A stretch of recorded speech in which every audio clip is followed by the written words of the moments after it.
د وړو او د چینی په ریټ کې یو پیره بیا اضافه راغلی ده. زه سره ریټ چې دی هغه شیر کوم تاسو سره د خپل علاقې شیر کړئ ستاسو په علاقه کې د دې سیزونو ریټ څه دی. خو که تاسو زموږ ملک وګورئ نو په دې کې ریټ چې دی په ځای نه ودرېږي. یوازې دا دغه نه د چیني او وړه نه دي، داسې نور سیزونه چې دی هغه هم ګران شوي دي. که د چرګ ریټ ته وګورئ هغه هم په پورته چې دی دا ور وختلو. خو هره ورځ چې دی جدا جدا ریټ وي. لکه که یو نرخنامه راځي نو هغه به هره ورځ تعالی هغه نرخنامه راځي. هره ورځ چې دی د هر شي ریټونه چې دي دا کله خیږي او کله کوزیږي. خو زیات چې دی هغه خیږي راکوزیږي نه.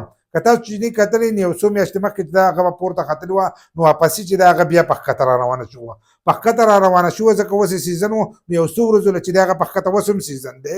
اوس یو څو ورځو له چې دی هغه په ښکته راغلی وه. ښکته له څومره راغلی وه؟ په 7,300 روپۍ باندې چې دا هغه بورۍ به میلاوېدله. کومه چې 50 کیلو بورۍ ده، 50 کیلو بورۍ چې ده په 7,300 روپۍ به میلاوېدله. هغه اوس بیا په پورته روان شو. لا سیزن چلیږي او په پورته روانه شوې ده. 7,600 روپو ته چې ده هغه ور وختله. 7,600 روپو ته ورختلې. تاسو راسره هم د خپل علاقې ریټ چې دی هغه شیر کړئ. دغه شانتې که غنمو ته وګورئ، غنم چې کله سیزن و نو چا غنم نه اخیستل. هرې صوبې والته وي غنم واخله، چا غنم نه اخیستل. هر یو کس میلیون والا هم وي زموږ سره غنم پوره دي او هر یو کس وي زموږ سره غنم چې دي دا پوره دي.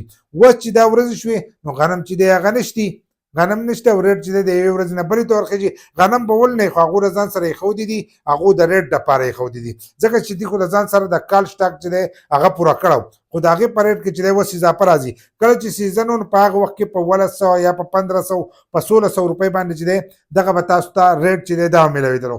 اوس د 20 کیلو تیلې ریټ چې دی هغه 3,000 روپو ته یکدم ور وختو.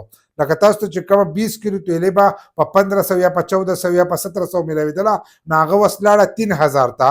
په کلي په دوکان کې چې دی هغه په 3,000 میلاوېږي او بازار کې چې دی په 2,950 باندې چې دی هلته میلاوېږي. نو تاسو راسره د خپل علاقې ریټ شیر کړئ چې ستاسو په علاقه کې د وړو د تروړۍ څه ریټ دی او د چینې د تروړۍ چې دی د هغې څه ریټ